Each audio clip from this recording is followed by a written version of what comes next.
That was very hinnin. Taoiseach, it's an absolute disgrace that even today we still don't know which children were wrongly removed from the scoliosis waiting list or why it happened. Families have been left in the dark while children suffer in pain, but there's a clear culture of secrecy, concealment and unaccountability at the heart of children's health care, and an utter lack of transparency. And I want to talk to you again for the many times that I've done it about Mikey Henry Benson from Mayo, who is still waiting for the procedures that he needs. And I want to ask you, Taoiseach, will you ask your Minister for Health, when she is in Mayo on Monday, would she meet with the family of Mikey Henry Benson to go through the episodes and the pain that they have gone through, but to find a way forward so that we can ensure that Mikey Henry Benson stays alive? Thank you, Deputy. Deputy O'Callaghan? I'll try and do what I can as quickly as I can. No, you're okay. But no, I'm conscious of others. So to start,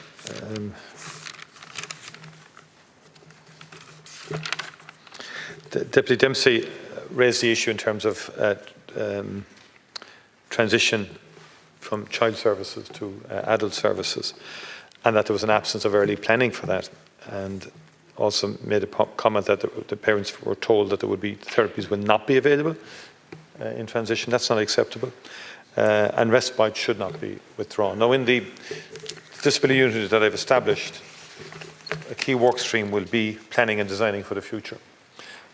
There should be proper data, and there should be proper early analysis of expected need for services from primary to post-primary, from post-primary to adult, or indeed continuing education or other aspects. And that's where I want to get to, and that's where we want to get to as a government, because there is no doubt, and Deputy Arda has raised this as well, as have others, the insecurity is shocking. It's very sad that so many parents, and I've met them, have no certainty. Deputy Daly said it was a cliff edge, and it is for many.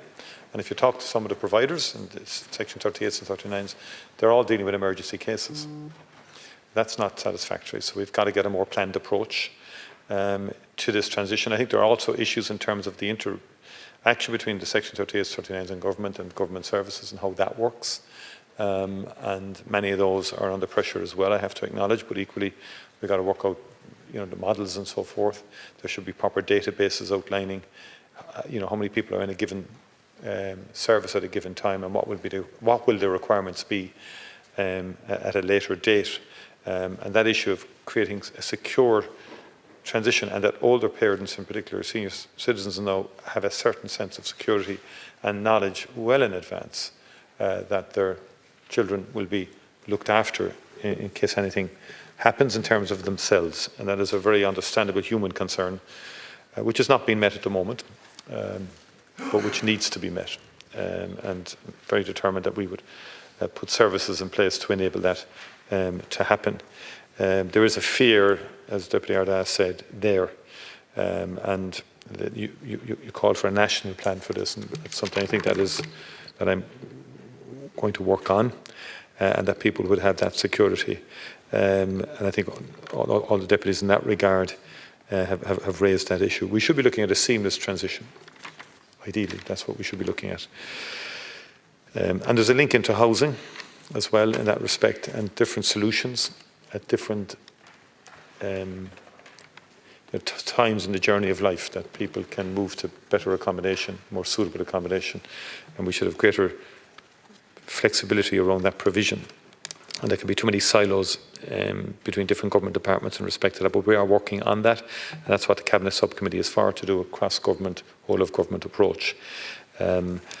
Deputy, and then in terms of the income and the disregard, the cost of disability, Deputy Daly and others again raised that. Again, first of all, the cost of disability will be looked at in the next budget, and there's a working group established in relation to that. But also the relationship between work and disability payment.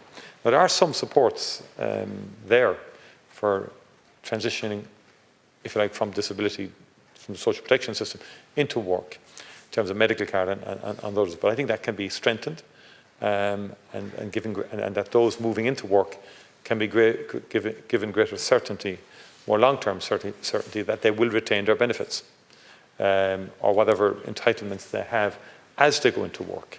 Now, there has been improvements on the employer grant and so on like that. That has improved, but there is further work to be done in terms of giving greater security around that transition and encouraging people to go into work without fear of losing what their health entitlements or the various other entitlements that they have. We dealt with earlier in terms of questions, leaders' questions in respect of Harvey, Sharon Morrison, and I would say to the Deputy that the Minister is right this afternoon meeting with the parents. The Minister did look for a chronology from the HSE. The Minister has that. The Minister shared that with the family. The HSE, the CEO of the HSE shared that with the family. It's a draft because the HSE wanted the family's input into that. The protected disclosure I dealt with earlier at leaders' questions. The Minister did not see that. And all protected disclosures don't go to the ministers per se. The Minister has an obligation to establish a system by which it goes to the Protected Disclosure Commissioner. And that Commissioner has the specific protected disclosure and is not going to deal with that. But without question, there's a meeting on between the Minister, Taoiseach, and the parents of Harvey with a view to an inquiry, the precise format to be determined. Deputy Coppinger had a similar question in relation to this, and it is a fundamental question as to why Harvey was taken off a waiting list. There are clinical decisions clearly involved here that have to be examined and will be examined. And likewise, there's other broader investigations and examinations of issues pertaining to CHI, as you know. Some of them have come in, some haven't. But overall, again, terms of reference have to be specific here, and we have to make sure that we don't have, we can have statutory inquiries that can go on too long and don't give closure to families. So I think there's a bit of work to be done yet, and the Minister's meeting with the family in that regard. In terms of the Deputy Murphy raised the issue of, again, the cost of disability programme. I've dealt with that earlier insofar as the next budget we'll be dealing with that. The once-off payments were 2 years. What we were determined to do in this budget was to increase the permanent payments within the social protection system, which we did, for example, and enhance them as well. And also in terms of the carers allowance threshold and income disregard to increase that. And we will eliminate that over the lifetime of this government. We increased the domiciliary care allowance significantly. Now, in terms of in terms of education, there's now about 46,500 teachers and SNAs working in our education system committed to supporting and nurturing children with special educational needs. So there's huge numbers of special needs assistants have been appointed over the last number of years. There's about 400 new special classes in the budget of 2025, about 2,700 new places for the 25-26 school year. Some of those school places have not yet been, they're under construction and being put in place. There's a number of specifics that have been asked. I'll check those out with the Minister. I'm not in a position to have knowledge of every single application from individual schools in respect of autism classes and so forth. But I will follow those up with the Minister, and I presume the deputies are also engaging with the departments in respect of that. The assessment of needs, the Cabinet Subcommittee on Disability did approve outline proposals for a change in legislation, which will have to happen, and to prioritise the provision of services, therapy services to children has been the #1 priority in terms of the legislative objective of that. AIMS is a critical intervention for early years in terms of disability. In terms of Deputy McGuinness's question, I would make that point, and that has been enhanced and improved and will be improved as a result of the recent budget. Again, Deputy Quaid raised the issue that Deputy Arda and Deputy Dempsey raised in terms of insecurity and worry, and for ageing parents of children with disabilities. I'm very conscious of that, and we will work to see can we improve upon that.